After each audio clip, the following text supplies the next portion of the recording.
Hi guys, ngayong July 9, 2020 ay magkakaroon tayo ng stock market drop bago mag-open yung stock market mamaya. So, ang PSEI is actually nag-close 6,285.50. It's actually up by 18.10 points. Value turnover 8.72 billion at may net foreign selling na 376.29 million pesos. So, well, currently naman is mukha naman siyang nag-hold sa support natin na around 6,243.94 ito. Actually, medyo nag-bounce na siya ng konti. So, tignan natin kung it's actually a bounce ba siya or baka tumuloy-tuloy pa at i-retest itong around 6,100 level. So, let's see.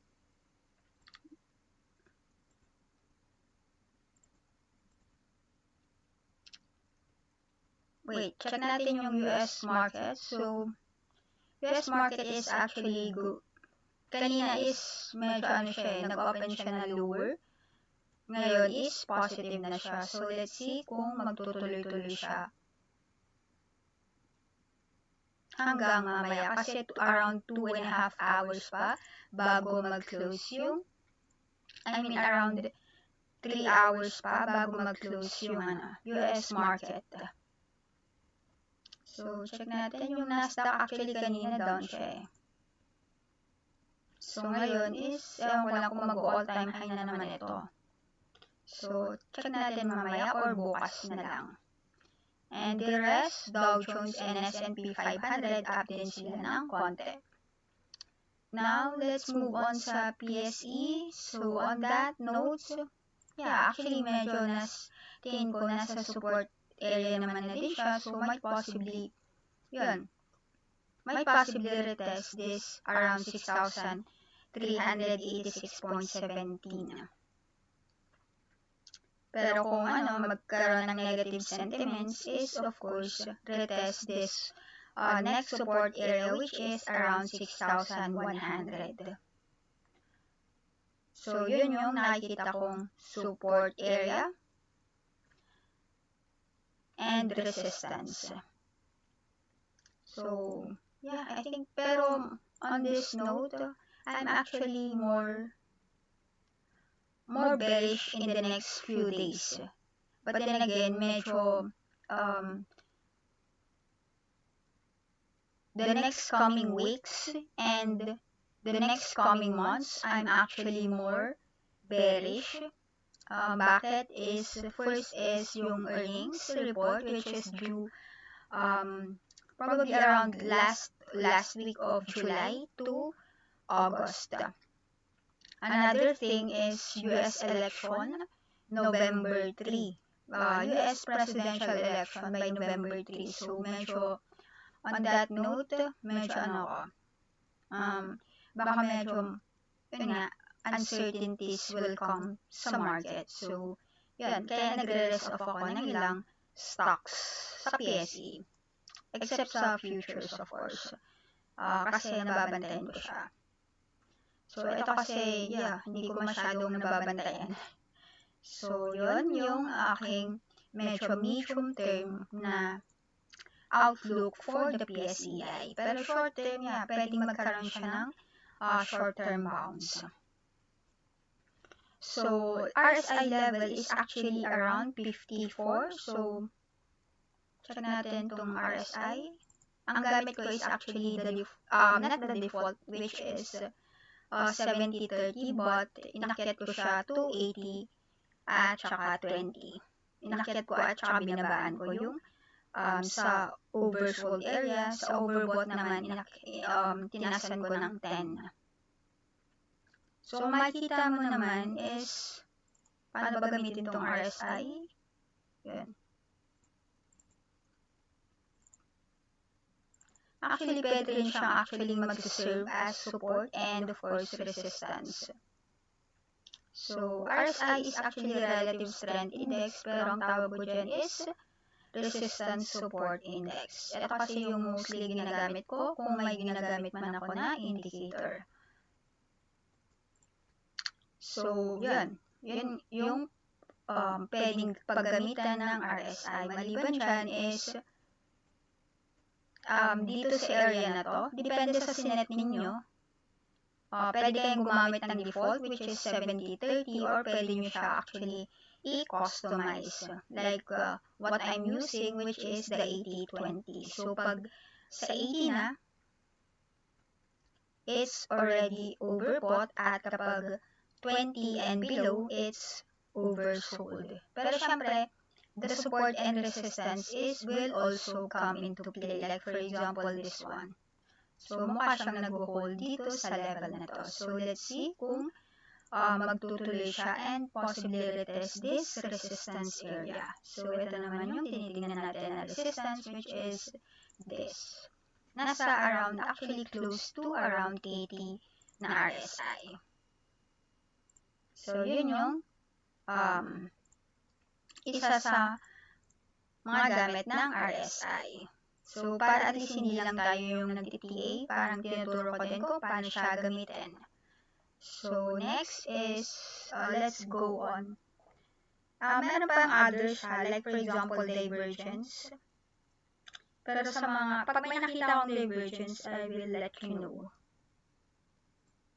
Sa ngayon kasi is wala naman. So next, puntahan na lang natin yung most actively traded stocks, siguro 4 and another 4 na down. And yeah, let's see kung meron sa gainers at saka sa losers. So, most active.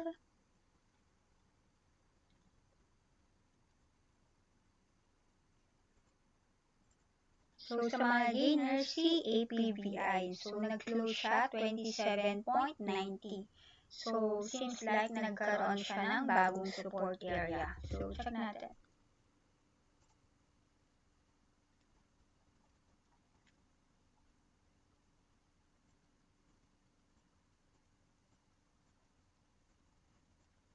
So, kasi tinitingnan kong actually support around this area, around 18. But then again, mukha siyang nag-hold dito sa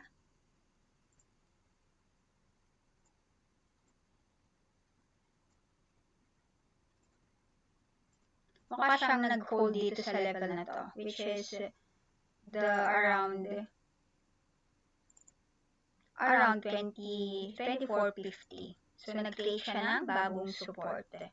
So, tingnan natin kung babalik siya around the opening or that's actually around 40 pesos. So, that's actually the resistance we're looking at or I'm looking at. If ever na i-trade ko tong APVI. So, check natin yung possible risk reward. So, kung meron na kayo nito, wait, check natin yung other. Wala pa pala itong masyadong indicator kasi nga ilang days pa lang siya. Anyway.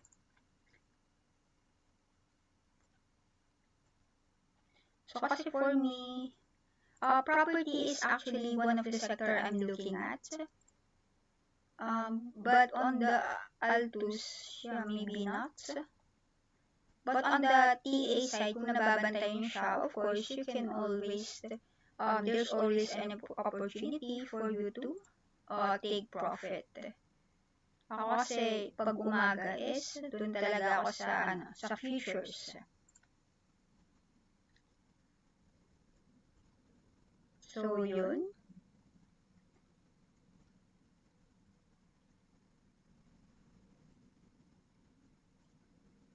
So, actually, this is the risk-reward ratio.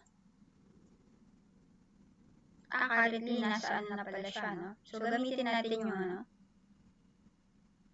itong support, yung entry price natin, around 27.90. And then, the cut loss area, around 18 or 19. And then the TP area around 40 pesos. So, check natin. That's actually a risk-reward ratio of 1.36. Posible kang kumita ng 43.27% kapag bumalik siya around 40 at posible kang malugi ng 31.91% kapag na-stop out ka around 19 pesos. So, pero kung nakapasok ka around this area, around 24.50, check natin yung possible risk and possible reward. Same lang din yung target natin na profit around 40 and cut loss around 19. So that's actually a attractive risk reward, which is 2.64. Attractive risk reward for me, which is 2.64. Posible kang kumita ng 61.44% kapag bumalik siya sa TP area natin na around 40 at posible ka namang malugi ng 23.28% kapag na-stop out ka around 19 pesos. So, yun yung kay Altus Property Ventures. So, next, after Altus is Fullsim. Oy, buti naman nag-ano na to. Buti naman nag-rebound na siya. So, hopefully tuloy-tuloy na siya. Meron kasi ako nito Naipit na ako. So, nakabili ako around this area. So, anyway, check natin yung wait. Ano to? This is actually 6.05 and this is hindi. Hindi siya nagkaroon ng divergence. Anyway,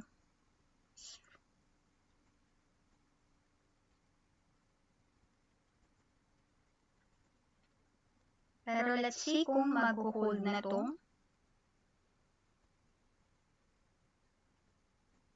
support area na to.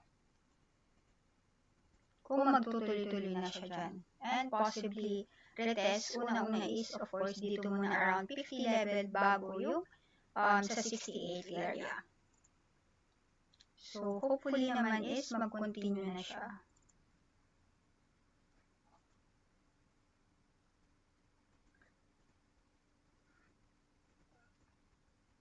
So next, yes, let's see. So, yeah, seems like. So, hopefully, this is already the support area. Wait, check natin pala yung volume. Nakalimutan ko. Okay naman yung volume niya. It's actually better than the year-to-date average. So, yeah. Seems like it found a new support. So, medyo nag-consolidate siya ng konti. Ilang days. 2. Or, hindi naman. Mga ilang araw din. So, check natin kung by this time is, magtutuloy-tuloy na siya. So, yan ang support na tinitingnan natin, 6.12. Kasi kung hindi siya mag-hold dyan, actually is this. Around 5.86. Kung hindi siya mag-hold dyan. Pero, yeah, I think naman with the volume, it will continue to trend higher. So, and of course, the resistance na tinitingnan ko this area, kasi nga medyo matagal siya dito sa area na to. Around 7.84. And yeah, after nyan is, posible siya dito. But I think, dito ako around this area. Medyo madali lang kasing i-break ito. Yeah, in my opinion Hindi kasi siya ganun nagtagal. So, kaya ganun. Pero of course, as a trader, syempre, ito muna gagamitin natin. Bago siya pumunta sa around 11 area is the 7.84. So, check natin yung possible risk reward. Gamitin natin is, tingin ko naman is at support area na siya. So, check natin yung possible risk reward. So,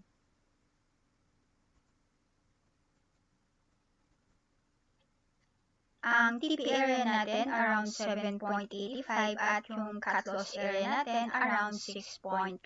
So, that's actually a risk reward ratio of 3.12 posible kang kumita ng 20.03% kapag na-hit yung TP natin around 7.84 at posible ka namang malugi ng 6.42% kapag na-stop out ka around 6.12. But anyway, kung yung gagamitin natin is yung next na support area around 5.86, that's actually a risk-reward ratio. Pero syempre, kung yan ang gagamitin mo, mas better na mag-buy ka around support, which is the 6.12. Kung babalik pa siya doon. So, that's actually a possible risk-reward. Entry natin around 6.12 and then yung target profit natin 7.84 at yung cut loss area natin 5.85. So, posible kang kumita ng 27.36% at posible ka namang malugi ng 4.72%. So, yan yung kay Holcim. Next is TEL. Bounce pala si TEL. So, si TEL naman, so RSI around 65 and it's trending higher. But let's see kung mag-hold siya dito sa area na to. Kasi nga, this nakikita nyo, pag dyan kasi is, sa RSI is, bumababa siya. So, tingnan natin if by this time is, mag-breakout siya dyan. Wait.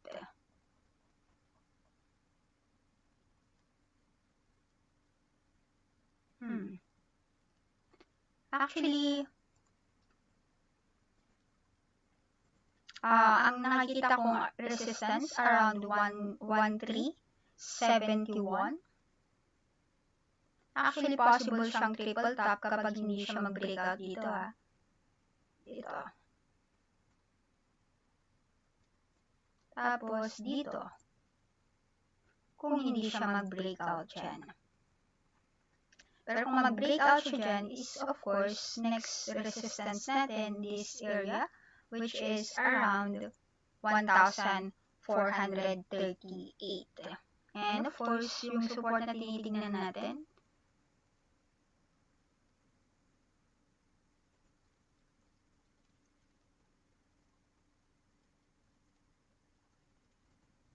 this area around 1,239.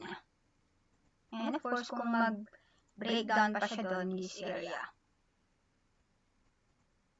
So, around 1,200. Anyway, check natin yung trend. So, yeah. Ano pa naman siya? Trending higher pa rin naman siya.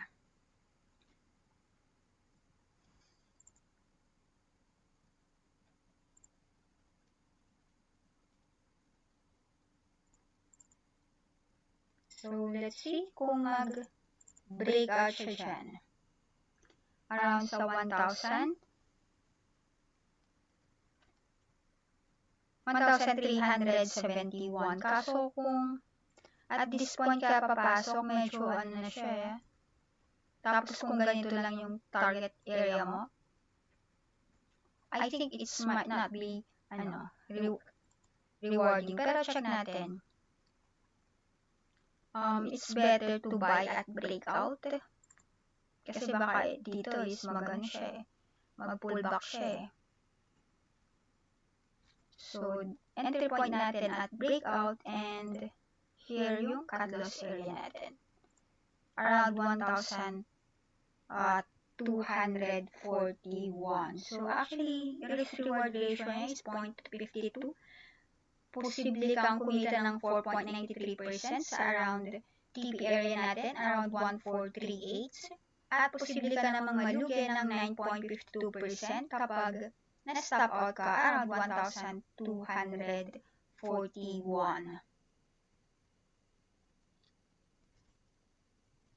Wait, ano ba yung RSI niya?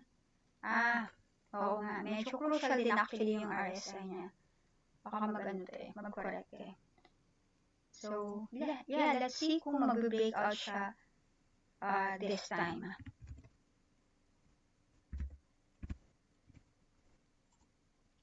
So, naku, napalitan na tuloy yung ano natin. Yung risk reward natin.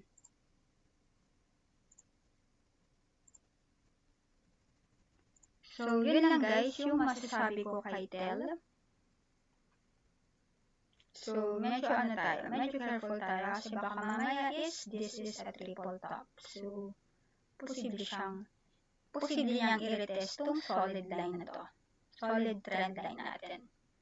So, let's see. Pero kapag mag-breakout naman siya target niya is, of course, this area. So, depende kung ano yung i-retest niya dyan. So, let's see for TEL. Sa akin, no trades. No trade zone. Next is, after TEL is BPI. BPI.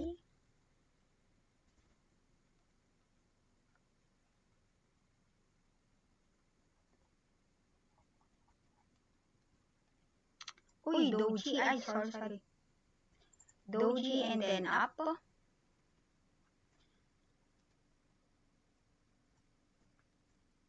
Ay, ano ba yan? Sorry.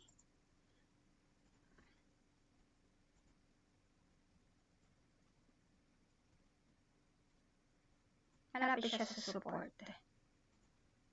So, sabi ko nga, buy at support or near support and sell at resistance or near resistance. So, dito naman, Doji kasi, so, seems like nagkaroon na siya na or magre-reverse na siya. Usually, favorite ko talagang tinitingnan yung Doji eh. So, in a trend kasi, this is actually a possible reversal.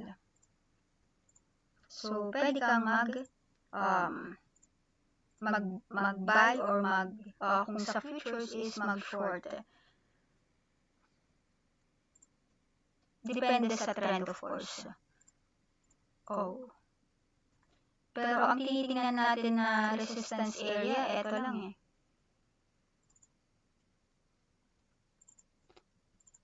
So, depende kung mag-breakout siya dito. Sa area na to.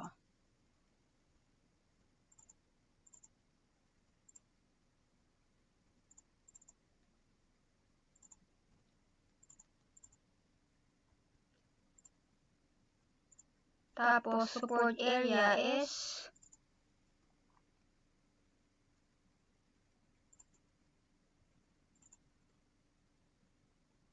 this area. Pero actually, itong trend na ginawa natin, so yung solid green uptrend, it's actually also a support din siya. So, depende ano ba bukas. It's actually July 9. So, July 9, this is actually dito. Around 68 area. So, medyo malapit lang din naman siya sa dito sa 69.20. So, at this rate, RSI trending higher. So, posible pa siyang umakyat. Check this out. So, tingnan natin kung mag-breakout siya dyan. And of course, the last is here, around 80 na. Or more than 80 actually. So, tingin ko naman is mag-breakout siya dito and posible niyang i-retest around the 83 area. So, on that note, what is our next possible resistance? Around this area. Around 87. But then again, ayun na, ilang days na lang din pala bago yung earnings report. So, let's always trade with caution. So, for me, actually, ang support and resistance lang magbibigay ko. Because, yeah, for banks, I'm not actually looking at banks eh. But then anyway, sige, try natin. So, syempre kung immediate lang siya, very short, risk reward ratio is 0.71. Posible kang kumita ng 5.59% kapag na-hit yung TP area na around 78.23 at posible kang malugi ng 7.90% kapag na-stop out ka around 69. Pero kung mag-breakout pa siya dyan sa R1 natin or sa resistance 1 at i-target or i-retest ang ating resistance 2, that's actually a possible risk-reward ratio of 2.08. Posible kang kumita ng 16.45% at posible ka namang malugi ng 7.90%.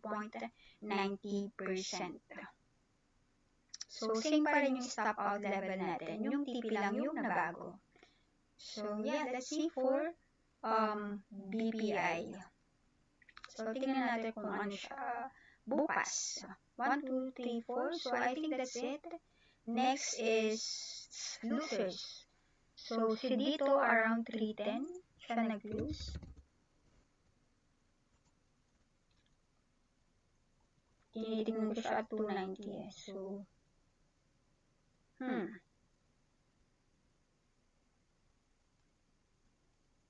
yung ano niya, ano eh.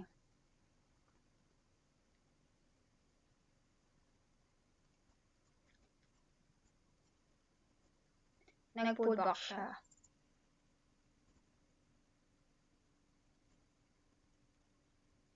Ow. Sorry.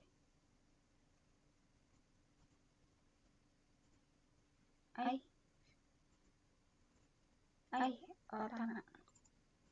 So, actually here, so let's see kung, yun. Tingin ko is ano lang siya. Pullback lang siya, but kung ganyan, yeah, you can actually check the Heikin-Ashi. Hindi pala Heikin-Ashi yan. So, tingnan natin. It's actually, sa Heikin-Ashi, it's more bullish sign.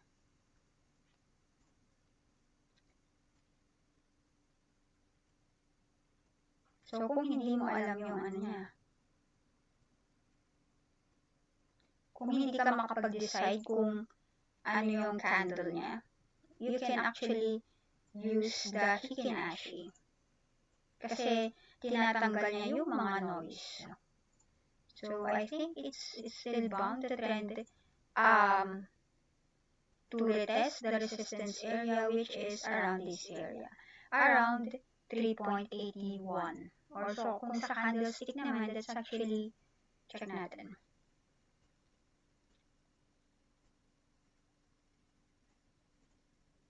Around 3.90 or 3.89. And of course, the support area pa rin is solid trend line natin. So since July 9 bukas, ito.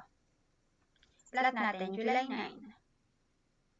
So, July 9, this is actually around here, which is 2.83. So, yun. Actually, check natin yung possible risk reward.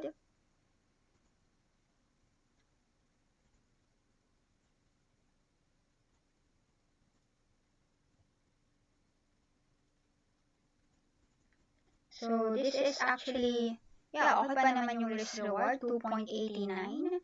Posible kang kumita ng around 25.32% kapag bumalik siya sa around sa TP or kapag na-hit yung TP area natin around 3.89 at posible ka namang malugi kapag yun, bumagsak siya at bumalik or i-retest ang ating support area which is around 2.83. And RSI hindi pa going down eh. But then again, let's see bukas kung ano yung magiging ano nito.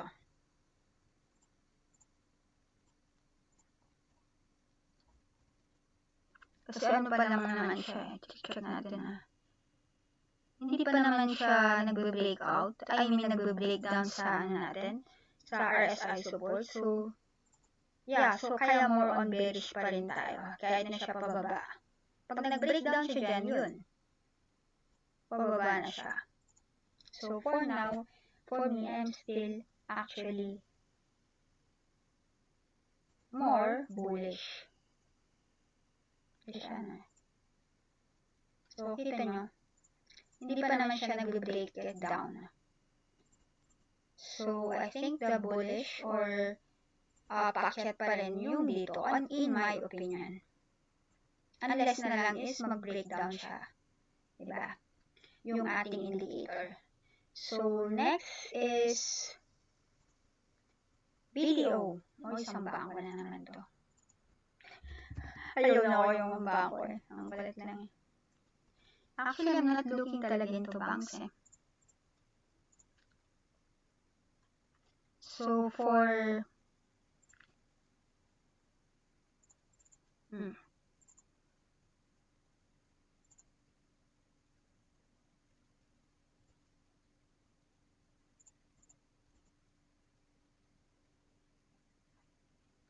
ilang days na siyang bumababa. So, yeah, let's see. Actually, down. The price is going down. Same with the indicator. At medyo malapit na sila sa support area. So, tingnan natin kung yun. Kung i-retest niya itong ating support area. Actually, for July 9, check natin. July 9. This is actually it here. So, that's actually around 92 pesos. Yung support na tinitingnan ko. And of course, for me, the resistance around this area, around 115. Though actually, medyo siyang immediate or very, ano ba to? Yung medyo mas malapit na resistance. But for me, this is a stronger resistance. So, kasi dito is actually a double top. Oh, pangit. So, yeah. So, ganun. So, for me at this rate, ano pa lang siguro tayo? Tingnan natin kasi baka mamaya or no trade zone muna siya. Kasi baka mamaya is, yun, i-retest niya itong support area natin. So, syempre, sabi ko nga is always buy at support or near support. Well, and sell at resistance or near resistance. Anyway, near support na din naman siya. But then again, kasi yung indicator niya din is pababa. Buti sana kung merong divergence. Anyway, check natin itong Hikinashi. Even the Hikinashi is, yun, medyo bearish pa rin naman siya. So, yeah, I think, ayan ba yun? Sorry. Tingin ko kasi is, i-retest niya itong support area na 92 eh. Anyways, ang next possible support natin around 85. So, yun yung kay BDO. So, yeah, ang entry point ko around 92.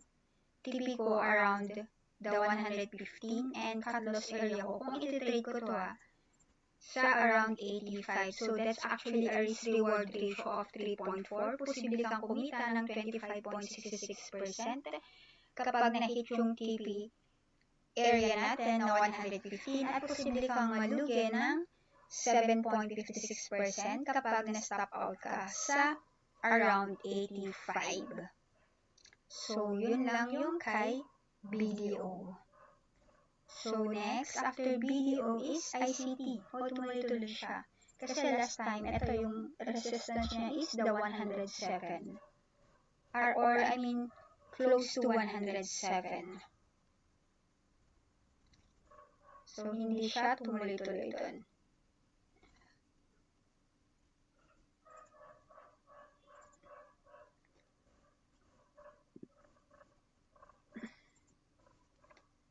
So, actually, kung titingnan mo itong ano niya,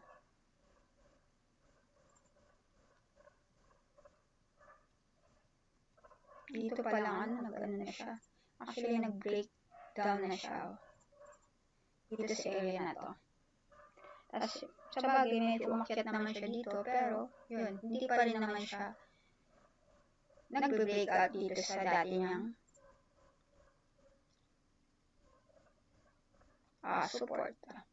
or na naging resistance. So, yun lang yung kay, and it's trending. It's actually trending lower. Ito. Mas mababa na siya. So, kung check na.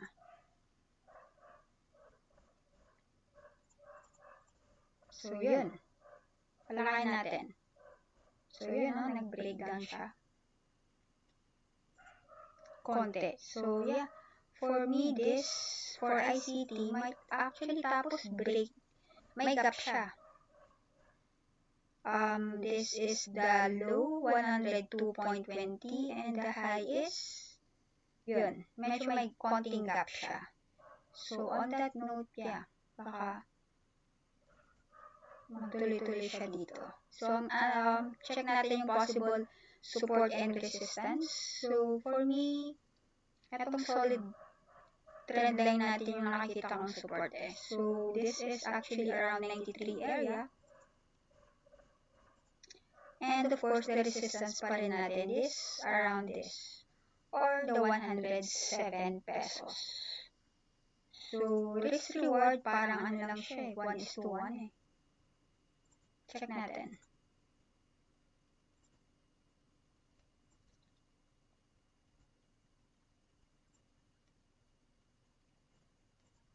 Syempre kapag papasok ako, hindi naman dyan yung, hindi naman dito yung entry point ko eh, pala.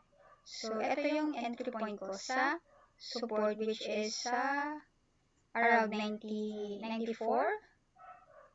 Around 94. And of course, support ko this area. Here. Which is the 89 or 90. 89.32. So, around 89. So, ito. Adjust ko lang konti. And of course, yung TP ko pa rin around sa 107. Or close to 107. That's actually a possible risk-reward ratio of 3.04. Posible kang kumita ng 14.47% kapag bumalik siya sa 107 TP area natin. At posible ka namang malugi ng 4.76% kapag na-stop out sa around 89 pesos. Ang entry level natin is around 93 pesos or yung support area.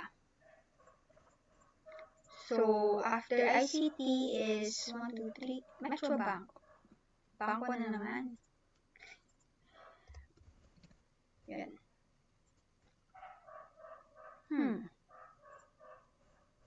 Ano ba itong Metro Bank? Parang pababa pa din siya, oh. Ilang days na to, ah. Wait, check natin yung trend nito.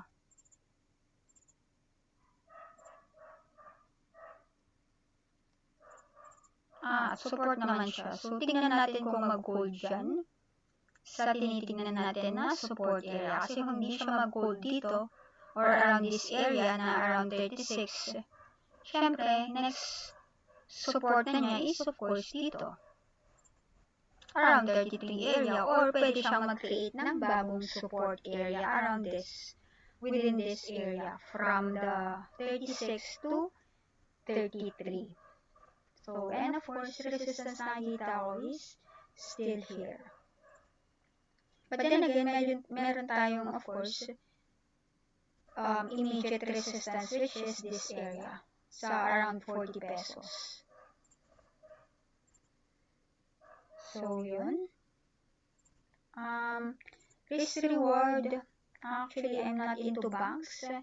But, yeah, kung sakali mang mag-trade ako nito, wait, check natin yung ano. For sure, Kikinashi is pababa pa yan. Ayun. So, for me, siguro pwede akong bumili dito and kapag bumaba pa siya, kapag nag-breakdown pa siya dito, syempre, antayin ko na siya dito. So, meron akong entry level 1 and entry level 2. So, yun. So, syempre, ang entry point ko na yan is ma-average. So, yun yung gagamitin natin na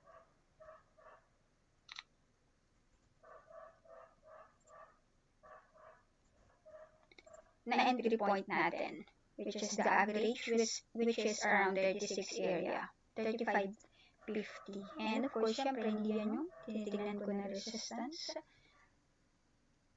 Very immediate lang kasi siya. But then again, depends kasi. Kasi malapit na din yung malapit na din pala yung earnings. So, I'm not expecting a good earnings sa banks. So, might as well this muna. So, actually, that's a risk-reward ratio of 1.7. Posible kang kumita ng 11.68% at posible kang malugi ng 6.88% kapag na-hit yung TP area natin around 40 at kapag na-hit yung cut loss area natin around 33. So, yun lang. Very immediate lang siya.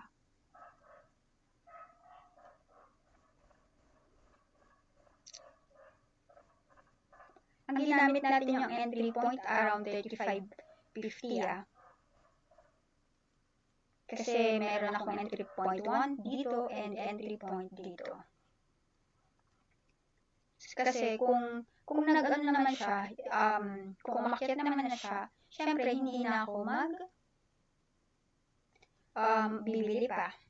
So, depends on your strategy. So, yun, kapag ito, sinabi ko is my strategy kung sakaling i-trade ko yung Metro Bank. But sabi ko nga, I'm not trading banks and I don't like banks actually.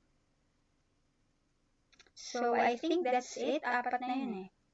So, check natin yung gainers and losers.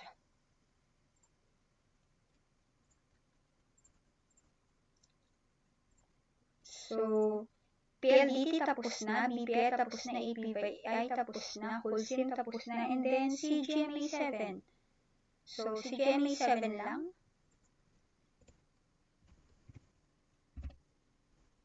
And then, okay na. Uy, nag-breakout. So, yeah, tingnan natin kung medyo ano bang pwedeng resistance na ito? Around 6 pesos. Next resistance. Check natin yung volume. Uy, may volume naman pala siya. So, tingnan natin. Isang tinitingnan ko na resistance. That's actually around 6 pesos. Or actually, it's 591. And support area na nakikita ko is around this area, which is 4.91. So, yeah, of course, it depends. Siyempre, kung mag-ano pa siya dyan, mag-breakout pa siya dyan is this area, around 6.48. So, yun yung mga support na tinitingnan ko kay GMA 7. But then again, at this rate, kung ako mag-trade nito, since 2 days na siya umaakyat, tapos medyo hindi naman siya dito, bagay medyo hindi naman siya ganun kalakas na resistance in my opinion. So, posible actually tumuloy-tuloy lang siya doon sa around sa dati, which is here. Pero syempre, bago po siya pumunta dito around 7 is, ito munang next resistance, which is 591 at saka 6.48. Yeah, for me, hindi ko na siya trade kasi ano na Wait, anyway, check natin yung possible risk-reward. Kasi kung R1 and support 1, that's actually a risk-reward ratio lang na 0.75. Posible kang kumita ng 7.64% kapag na-hit yung TP area natin around 591 at posible kang malugi ng 10.18% kapag na-stop out around 4.94.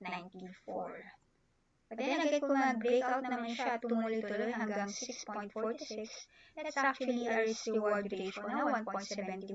Posible kang kumita ng 17.45% kapag na-hit yung TP area around 6.46 at posible ka namang malugi ng 10.18% kapag na-stop out sa 4.91. So, actually, it depends kung i-grant nila ng license ang ABS-CBN. So, kapag na-grant, syempre, ayun, baka balik to ng, of course, around the 7 pesos area. So, yeah, let's see how this stock goes.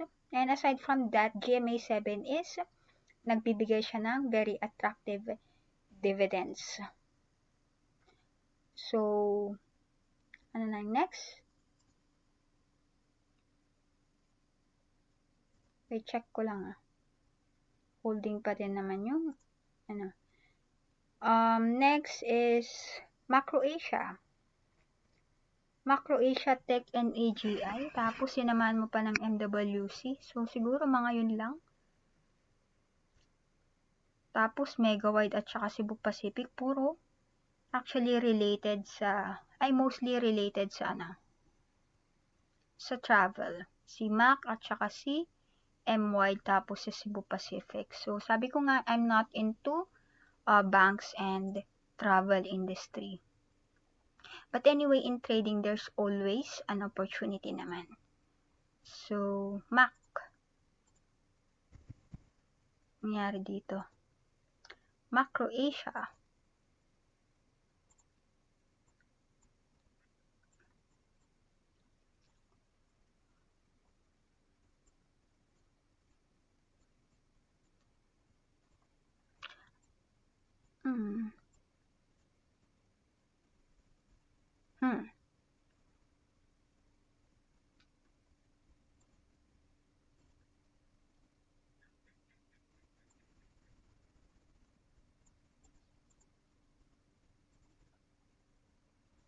Hindi pala natin tinignan yung RSI ng ibang mga stocks kanina. Anyway, tapos naman na din. Yeah, kasi pag ano lang candles will do.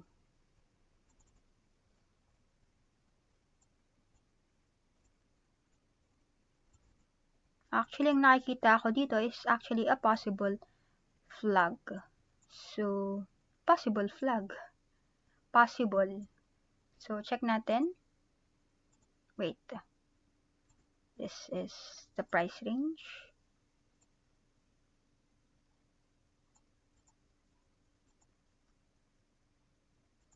Or ito na lang. Gamitin natin para magmukha siyang flag.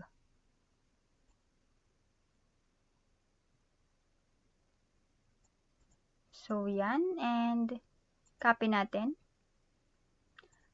Para makuha natin yung ating target. Which is, kapag nag-breakout siya, of course, buy on breakout. So, yeah, around this area, which is 11 pesos. So, let's see. Kung i-trade ko tong si Macro Asia, of course, on that. Yan. So, 11 pesos yung ating possible targets. So, yeah, at saka ito, hindi naman siya ganun actually kalakas na, hindi pala yan. For me, hindi siya ganun kalakas na resistance. So, tiga-ano lang kasi, Tapos, ang daming mga gaps. So, yeah, I think it will fill niya yung gaps. Kung kailan is, of course, hindi ko alam. So, anyway, sa RSI, it's still going down. So, tingnan natin kung mag-hold to. Yun. Ito. Around 5.96 area. So, yun yung nakikita natin na support and possible resistance. So, syempre kung ako niyan is, syempre bibili ko ako around close to 6 pesos. So, check natin. Kasi 6.28 na check natin yung possible risk reward. Anyway, lagyan pa natin ng isa pang support area. So, that's actually around 5.45. So, check natin yung risk reward. Syempre, papasok ako or entry level ko is the 6 point, what's that? This area. This is actually around 6.07. And of course, yung TP ko around 11 pesos. And cut loss area ko is at this area, around 5.45. So, that's actually a risk reward.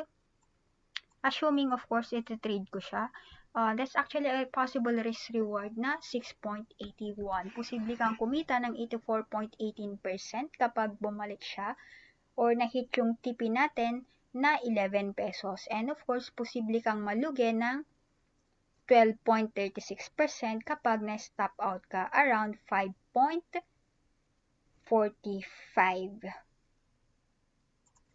So, yun lang guys ang masasabi ko kay Macro Asia. So, next, ano ba? Oh, si Tech. Actually, sabi ko nga, Tech is actually the priciest. Sa ano?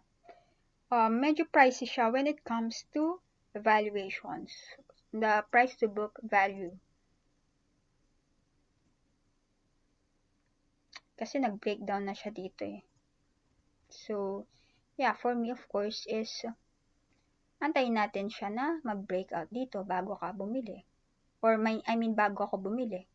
Kung sakaling i-trade ko man tong Tech. So, and of course, the support I'm looking at anyway.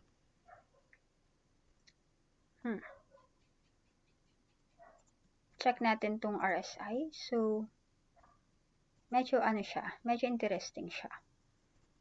So, tingnan natin kung mag-hold siya dito sa level na 40 area. So, normally ako, syempre is, depende sa asset na trinitrade ko. Actually, I do averaging, pero syempre, meron akong nakaalat na talaga na portion for that particular asset. And of course, pwede akong buy 1 or entry level 1 and entry level 2. So, kapag yun, parang 100% na yun nung asset na gusto ko, kung sakali. Tapos, after nun is, syempre, hindi na ako bibili pa. So, magkakaroon na ako ng cut loss. But for the stock market, I'm actually not using any cut loss area for stock market kasi is more on more on traditional kasi ako. So, hindi siya online. So, ang ginagamitan ko lang ng cut loss area is, of course, the online, which is the cryptocurrencies, gold, and global indices or the global markets. So, syempre, pag ako nito, kung i-trade ko, syempre, antayin ko siya around 7.13 area. Or, kapag nakakita ako ng possible, or kapag nag-create siya ng bagong support around this area, which is close already to 7.13 area. But then, that's my entry point.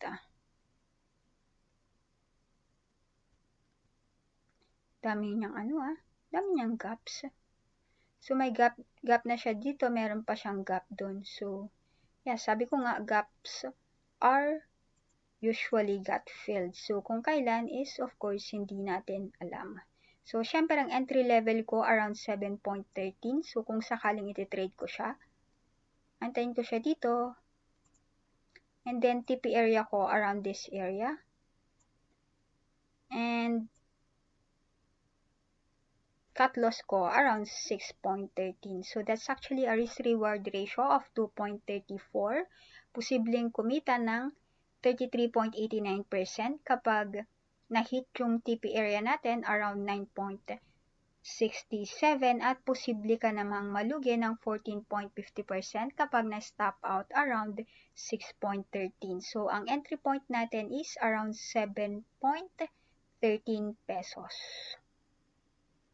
So, next is after this Tech, AGI.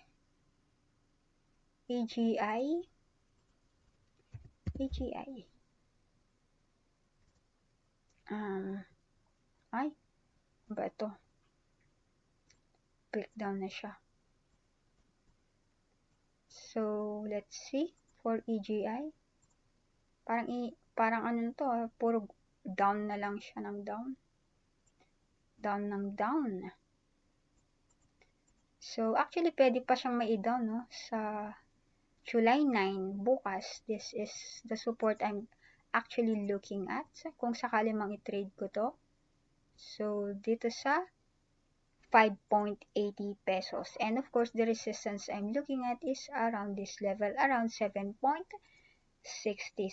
area. So, yeah, I think that's it for, syempre, ang next possible support is the 52-week low, which is around 5.30 area. So, syempre, kung i-trade ko siya, so dito ako papasok around sa 5.80 pesos. And of course, this is my possible TP, 7.64, and yung aking cut loss area, which is around 5.22.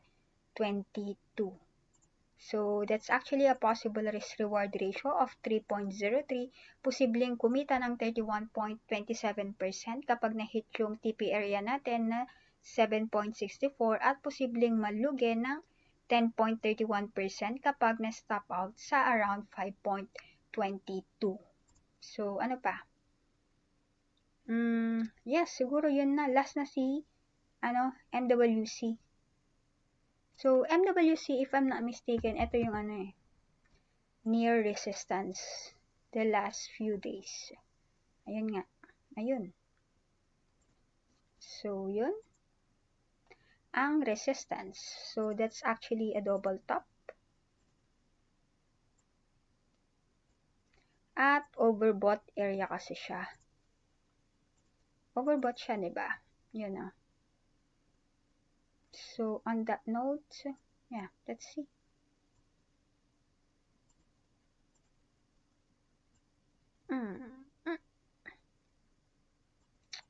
So, syempre kung i-trade ko siya, kung sakaling i-trade ko siya, syempre aantayin ko siya dito sa solid trend line natin.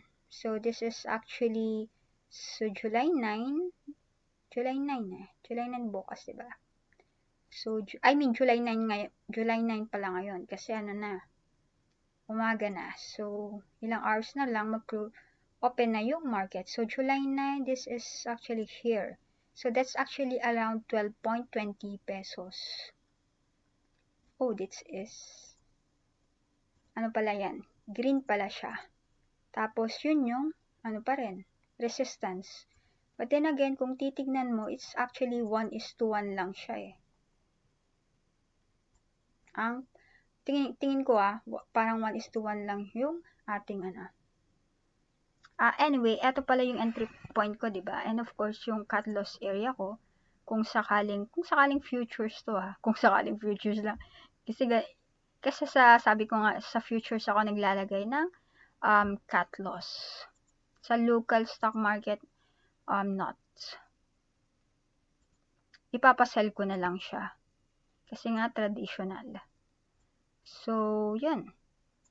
That's actually a risk-reward ratio na 2.66. Posible kang kumita ng 21.77% kapag bumalik siya around 14 pesos at posible ka namang malugi ng 8.18% kapag bumalik siya sa around support area natin na 11 pesos. Actually, ang entry point natin around 12.20 area.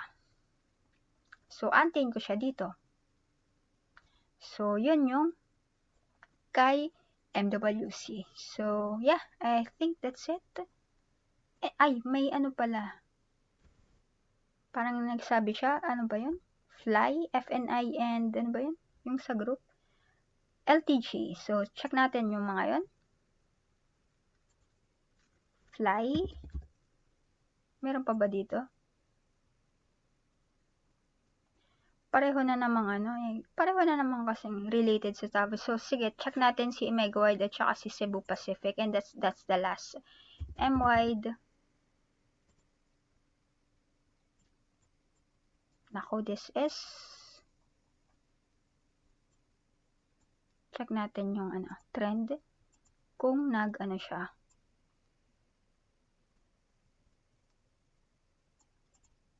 Nag-breakdown siya, RSI is, wait, check natin.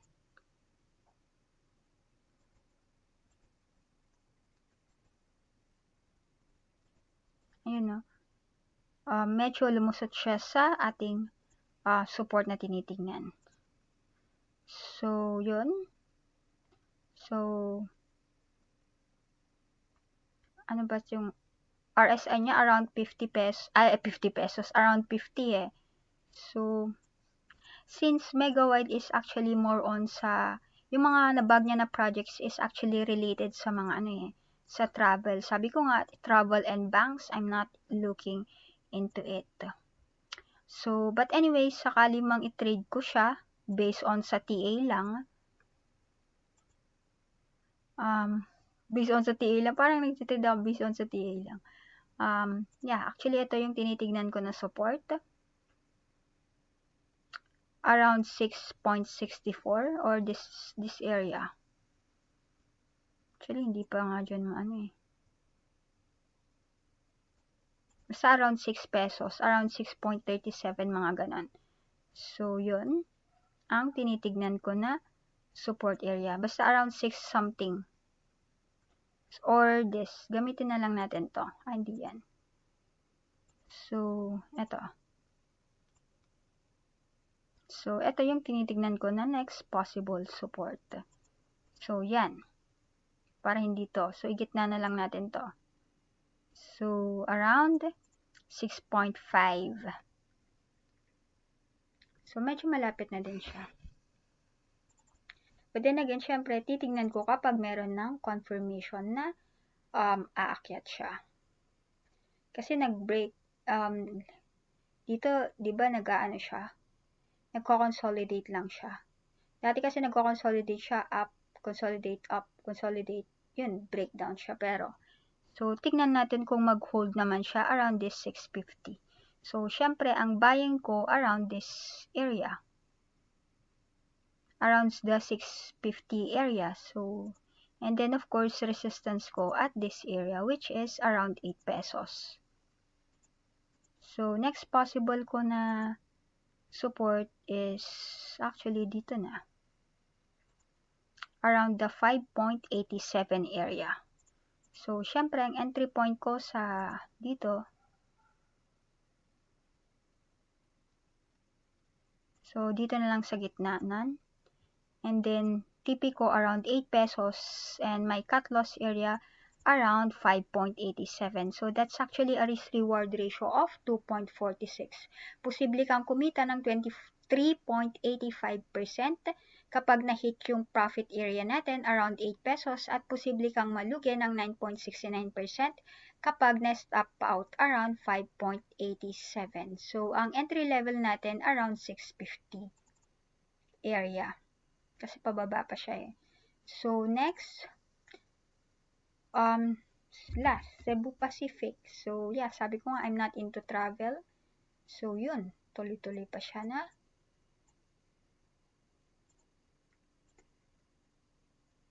pumagsak. So, yun. So, at support naman siya. So, tingnan natin kung mag-hold siya dito.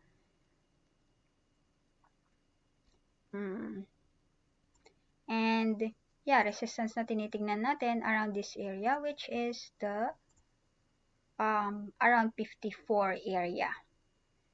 So, but then again, kung iti-trade ko to, yeah, antayin ko mo yun na yung actually confirmation. If, yun, mag-hold tong support na to. Check natin tong RSI.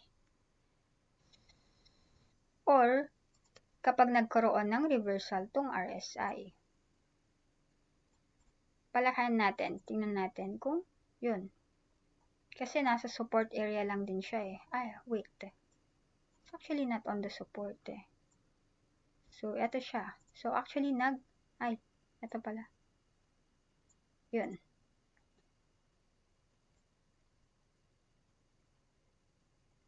Ayun. So, kita nyo, nag-ano na siya. Breakdown siya ng konti. Yun, bumaba na siya eh. Sa support area natin, nabutas na. So, yeah, on that note, siguro antayin muna ako. So, yeah, around 39 area. Kung sakali mang i-trade ko yung ganitong klaseng stock ko. Sa around 39 area. Malapit na naman palang earnings. So, yeah, for me siguro, Di ko na lang muna siya itatouch. Unless na lang bumalik siya dito. Ang kulit lang eh. Anyway, ay, resistance pala to. So, it's a red. Yeah, so, yeah, no trade zone muna ako kay, sa Cebu Pacific. I'm not into it. So, at, yeah, medyo nabutas kasi yung sa support eh. Sa RSI. Anyways, yeah. Or, mag-aantay ako na, of course, na possible confirmation na nag-hold siya sa support. But anyway,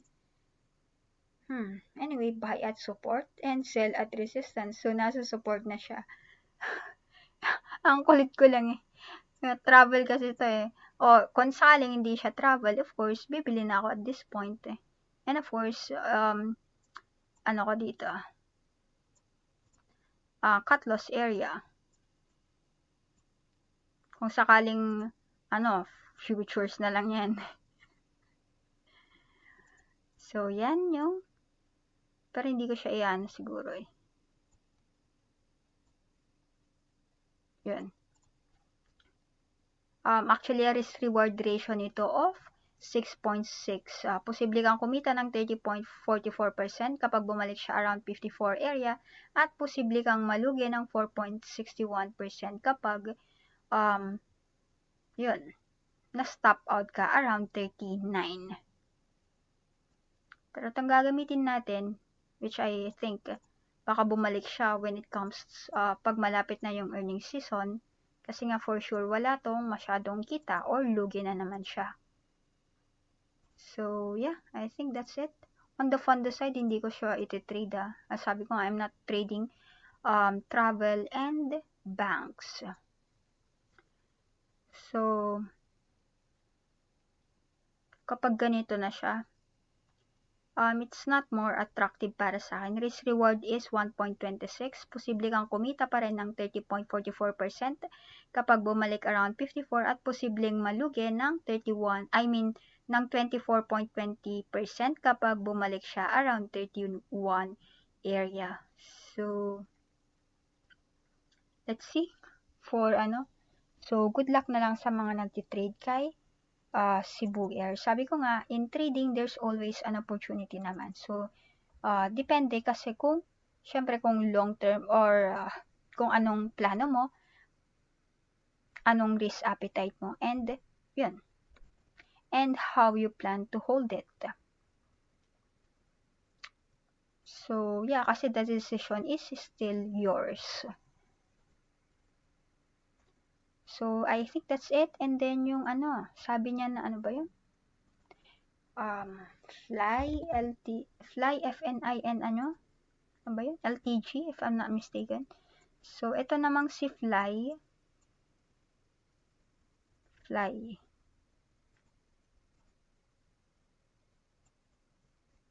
Oh.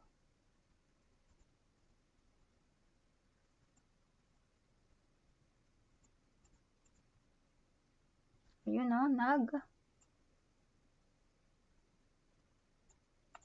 nag-breakdown siya actually sa RSI. Sa support na tinitingnan natin. So, on that note, yeah, tingnan natin naman to. Kanyang price action. Uy, malapit na siya. So, might possibly, yeah. Tingnan natin kung mag-hold siya dyan. Anyway, buy at support, sell at resistance. But then anyway, kasi syempre, yung support kasi, yun na ba talaga yung support? Kasi, posibleng yung support na tinitignan mo is, of course, meron pa palang mabutas or mag-breakdown, of course. So, may bagong support. So, yun. So, I think at this rate, yeah, kung sa akin lang to, is, yeah, mag-accumulate ako near July 9. So, bibili ako sa support na tinitignan ko, July 9. This is actually around 98. Parang 1 cent na lang pala, no? So, yun. And of course, yung profit area ko is of course eto sana. But then again, syempre is uunahin ko pa rin itong 1.09. So, and of course, the other stop loss area ko around here. to 0.94. So, check natin yung possible risk reward. So, papasok ako dito sa around entry ko, around 0.90, what's that? 98. TP area ko around 1.08 at cut loss area ko around 0.94. So, that's actually a risk reward ratio of 2.5. Posible kang kumita ng 10.20% kapag na-hit yung TP area natin at posible ka namang malugi ng 4.08% kapag na-stop out sa 0.94. So, next is FNI. Ito yung maganda yung, no? Ayun, no? Ito yung maganda yung, if I'm not mistaken, na natin to nung nakarang araw.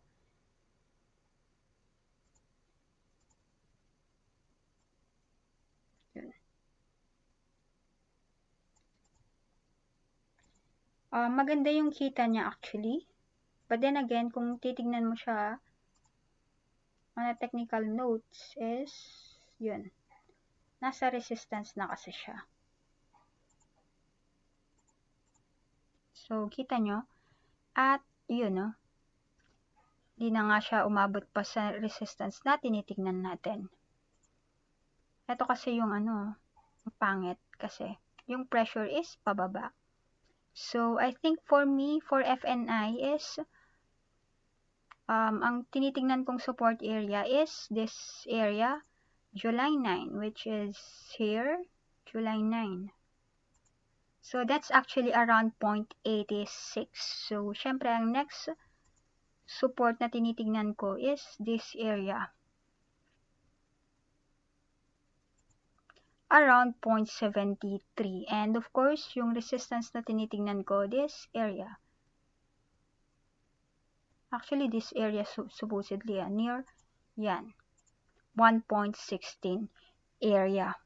So, syempre, papasok ako sa 0.86 kung syempre pupunta pa siya dyan. So, that's, this is actually a resistance. So, this is red. So, check natin yung possible kong risk reward kung sakaling pasukin ko tong FNI. Or kung sakaling i-trade ko siya. So, actually, that's a risk reward ratio of 2.39. Posible akong kumita ng 34.88% kapag na-hit yung TP area ko na around 1.16 at posible naman akong malugi ng 15.12% kapag na-stop out ako around 0.73. So, yun. And last, LTG. O Lusutan. So, check natin. Mukha namang nasa support siya.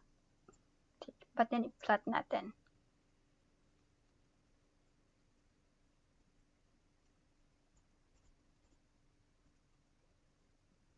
Tapos yun, paakyat naman. So, anyway, this is actually green. Kasi nasa support. And resistance.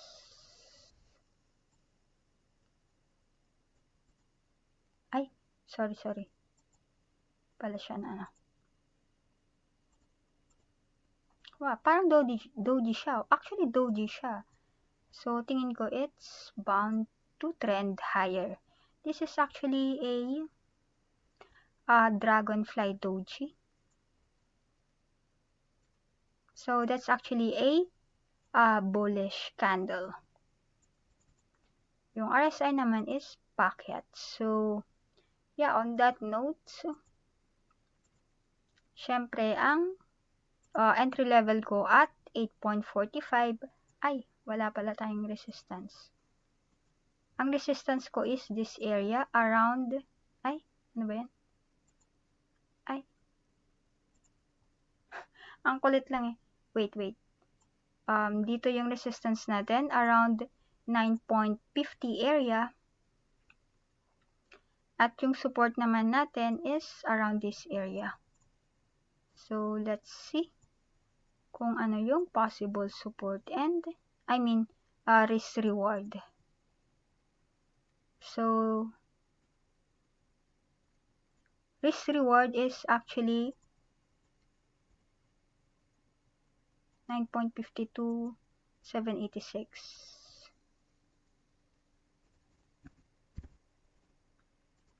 So that's actually a possible risk reward na 1.81. Posibleng kumita ng 12.66% kapag na-hit yung TP area natin around 9.52 at posibleng malugi ng 6.98% kapag na-stop out around 7.86 pesos. So yun lang guys for today. So this is the last stock. Ay, hindi pala natin napalitan to ng green. So, mahalagang paalala, trading and investing have risk, so always trade with caution. And yeah, also I would like to invite everyone to please join us in our Telegram group and Instagram group din. Kasi yun yung dun ako mas active na group. And of course, you can also follow Facebook and Twitter. So, thanks guys!